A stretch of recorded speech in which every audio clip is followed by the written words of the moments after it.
This crime literally shocked two nations and brought them together in despair. The suspect in this case, who soared to the top of Japan's most wanted list, deformed his own face to hide his true identity from the world. Today, we will delve into the case of Tatsuya Ichihashi and his victim, Lindsay Hawker. This crime is filled with many strange and disturbing details, including plastic surgery and the use of a flower pot to evade detection. Japan's police hunted him for years before capturing him.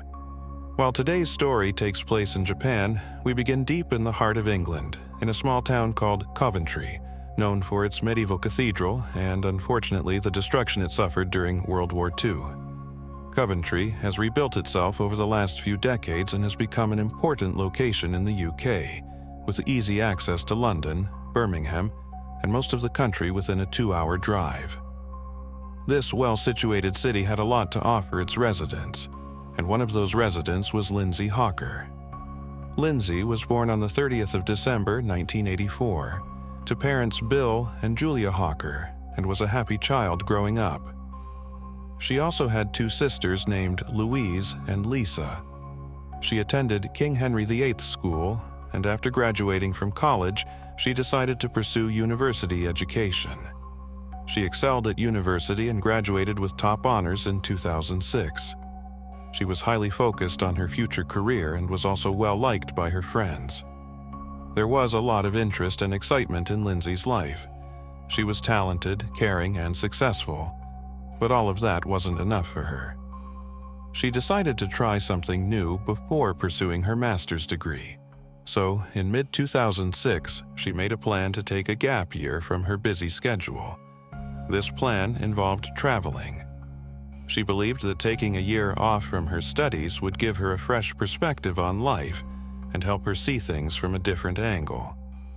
Therefore, in October of 2006, she signed up for a language school called Nova and flew to the land of the rising sun. Nova was one of Japan's largest private language schools, recruiting adults from all over the world to teach English in both Osaka and Tokyo. Nova was considered a prestigious institution, and Lindsay was one of the few lucky individuals to secure a position as a teacher. In Tokyo, Lindsay was housed near Koewo, one of Tokyo's train stations, and she quickly settled into her new environment, which was just a half-hour walk from the city's main areas.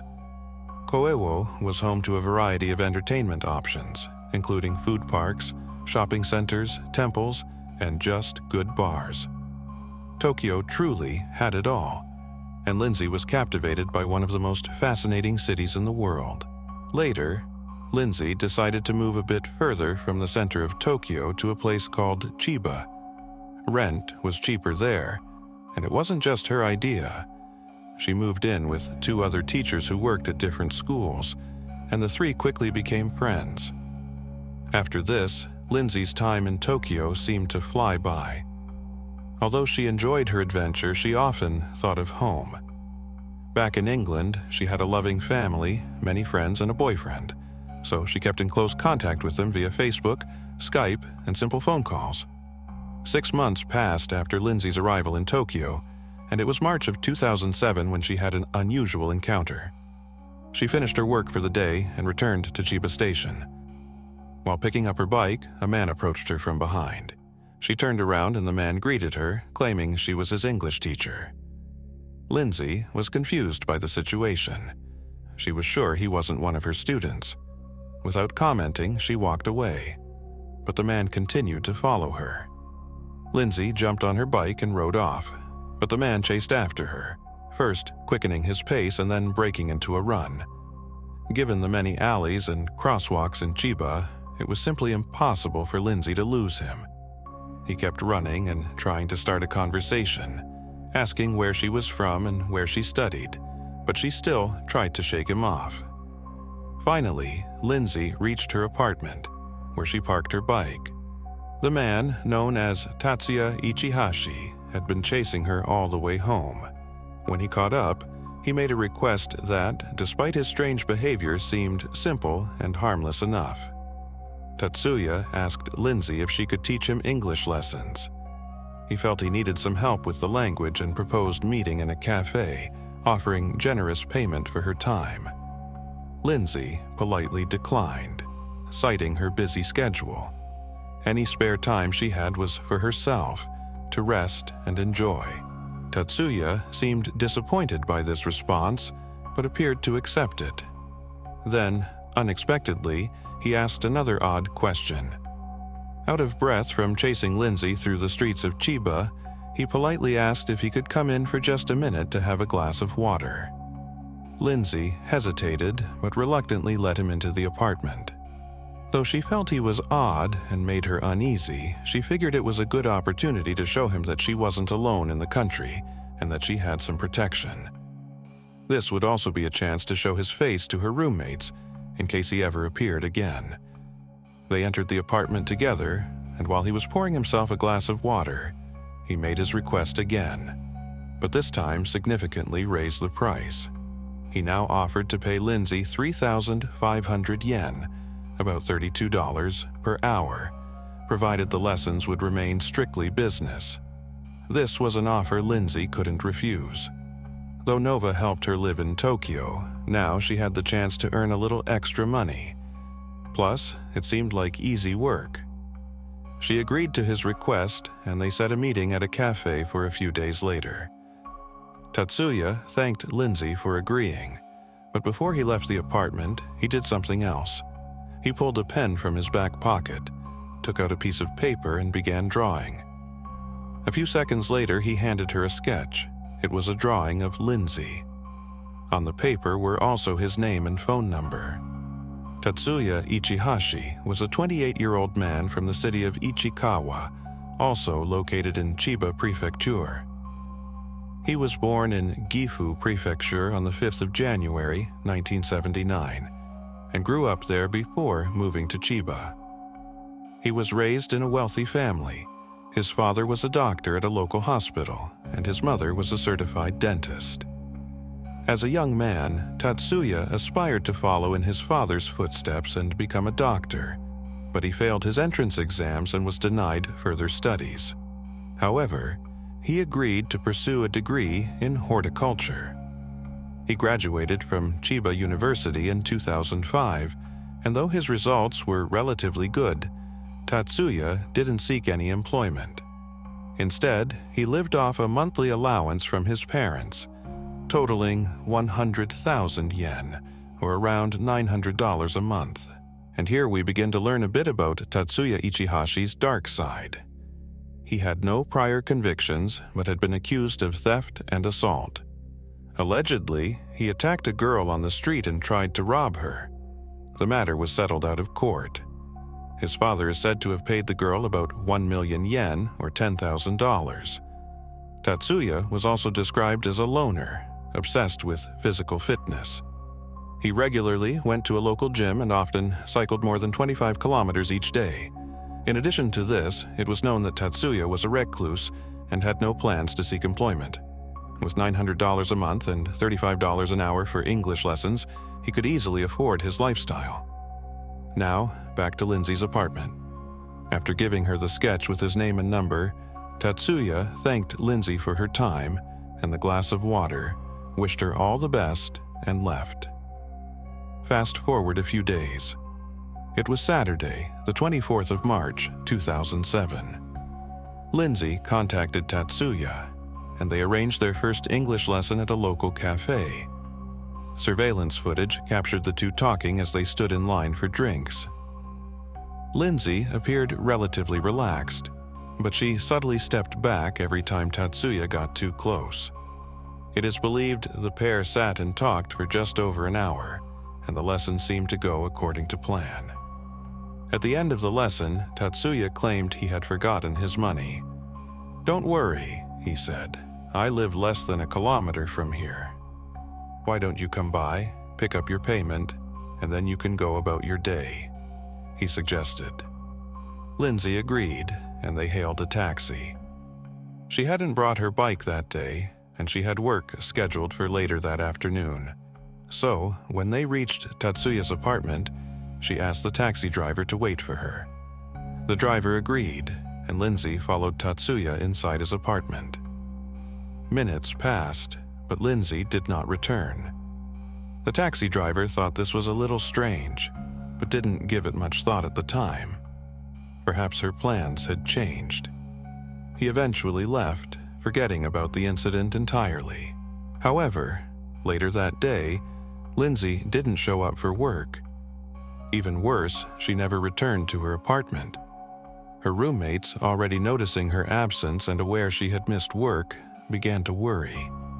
Later that night, they called the police to report her missing. Saturday turned into Sunday, and Sunday into Monday.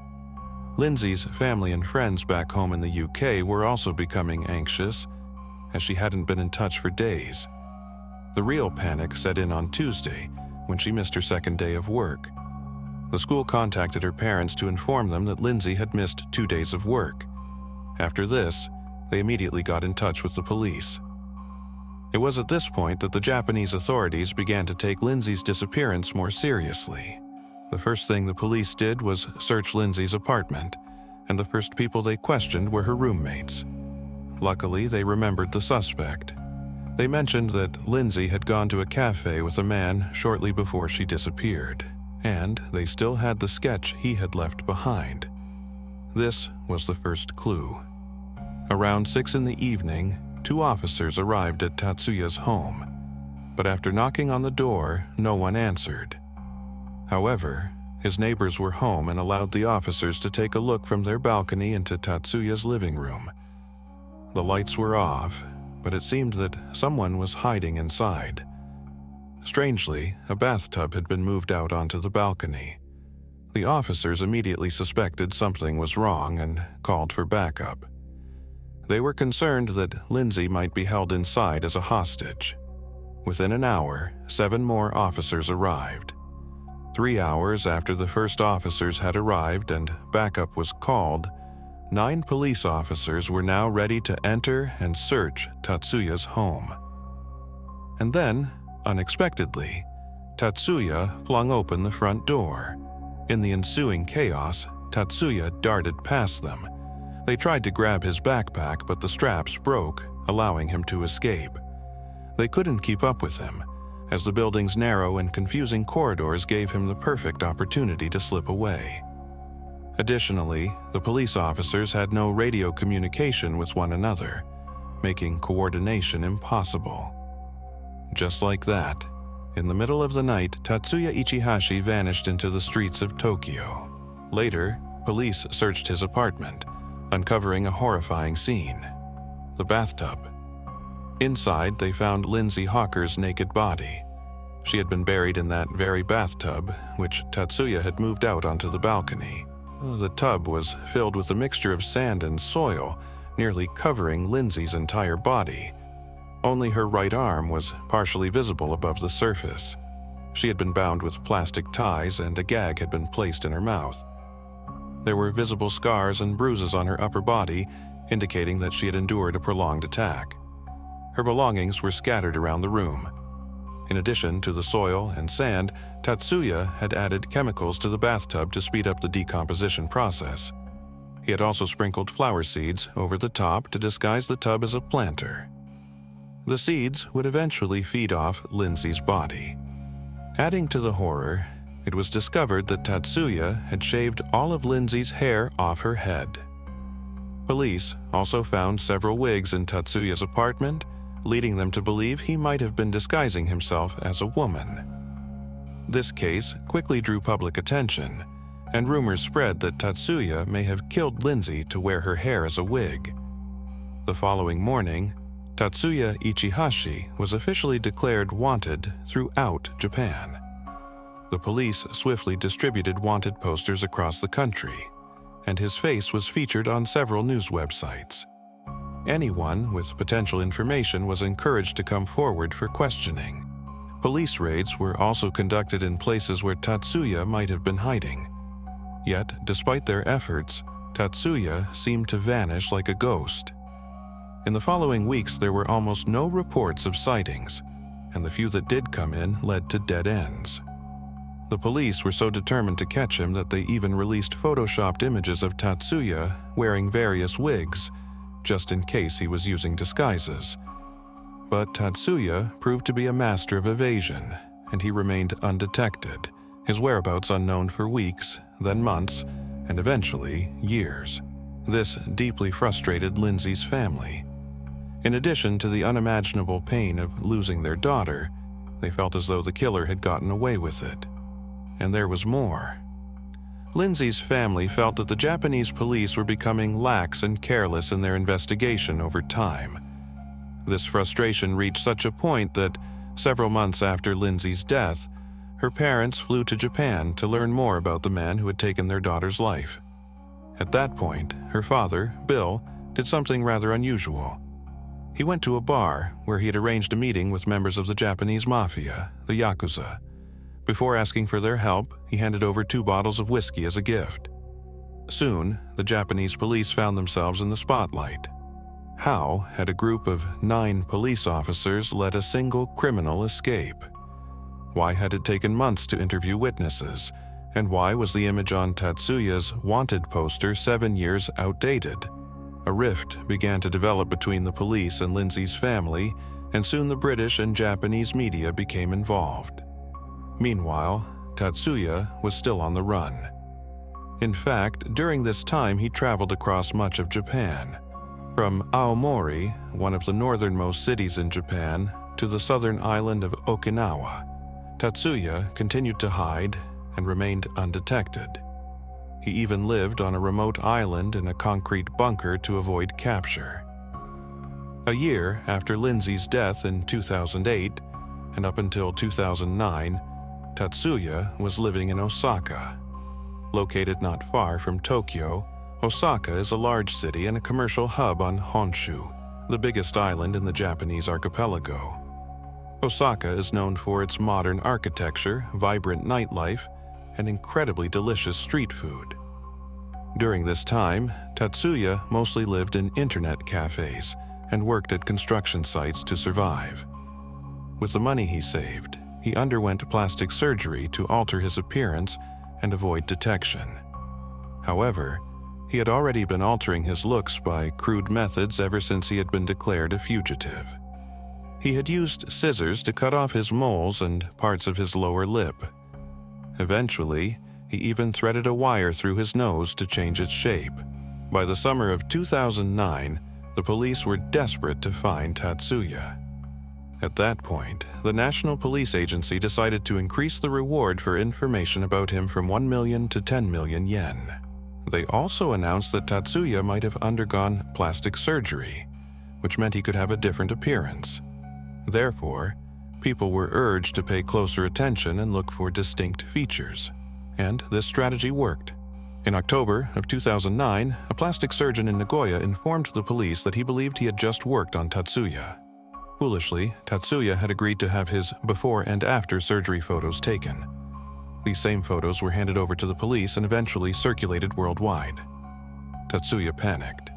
He realized the recently published images had completely blown his seemingly perfect cover. What he didn't know was just how effective this police move had been. One of his co-workers on the construction site in Osaka recognized him and reported it to the police. Tatsuya knew he needed to get out of Osaka as fast as possible. His plan was the same as before. He intended to flee to Okinawa and hide out in one of the abandoned concrete bunkers scattered across its many remote islands. On the 10th of November, 2009, Tatsuya discreetly made his way to Osaka's ferry port. It turned out that a ferry to Okinawa was leaving in 3 days, and all Tatsuya needed to do was lay low and avoid detection. It seemed like his plan would work. Soon, he would be far from justice once again. But before he could board the boat, Tatsuya's luck finally ran out. A worker at the port recognized his face and informed security that this man might very well be Ichihashi. He was right. Moments later, Tatsuya came face to face with a group of officers. They asked him for his name, and at that moment Tatsuya realized the game was up. He was officially arrested by the police, initially charged only with failing to report Lindsay's death. He was later charged with rape and murder. It would be another 8 months before he finally stood trial. On the 4th of July, 2011, Tatsuya's trial began, and the outcome was clear from the start. The details of the case were discussed briefly, with much of the focus placed on what punishment the court would choose. Japan still practices the death penalty, though only in extreme cases. However, Tatsuya was a high-profile criminal in the media, and the majority of voices supported the death penalty. During the trial, Tatsuya confessed to luring Lindsay into his apartment, raping her, and then strangling her because he feared the neighbors might hear her screams and call the police. On the 21st of July, 2011, Tatsuya Ichihashi was officially sentenced to life imprisonment for the murder of Lindsay Hawker. While Lindsay's family had hoped for the death penalty, the court deemed it inappropriate since Tatsuya had no prior convictions. At the age of 32, there was still a possibility for him to rehabilitate someday. The trial would not have been possible without Lindsay's parents. They had to relive and revisit those traumatic events and even see previously undisclosed images of Lindsay's body.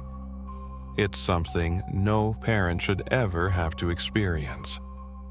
After Tatsuya was sentenced, the Hawker family made a statement. "We have waited a long time for this day. We've waited for justice for 4.5 years. And Ichihashi, you took a precious life, destroyed everything for us, and stole countless memories." The life sentence that put Tatsuya behind bars for life was welcomed by most people in the country, and Tatsuya himself acknowledged his fate. Just before his trial, Tatsuya wrote and published a book in which he confessed to killing Lindsay. The book was his autobiography, describing how he spent 2.5 years on the run and what he did to avoid capture. More than 100,000 copies were sold worldwide. All the proceeds and royalties from the book, titled "Until My Arrest," were offered to Lindsay's family. But her relatives declined the offer, and despite Tatsuya's strange attempt to do a good deed, nothing could bring their daughter back. Lindsay was loved, successful, and irreplaceable. She had gained incredible life experiences abroad, doing good by teaching others a valuable new skill, and in the end, her kindness was exploited by a strange and heartless man. She is missed every day. Is his sentence enough? Let us know in the comments.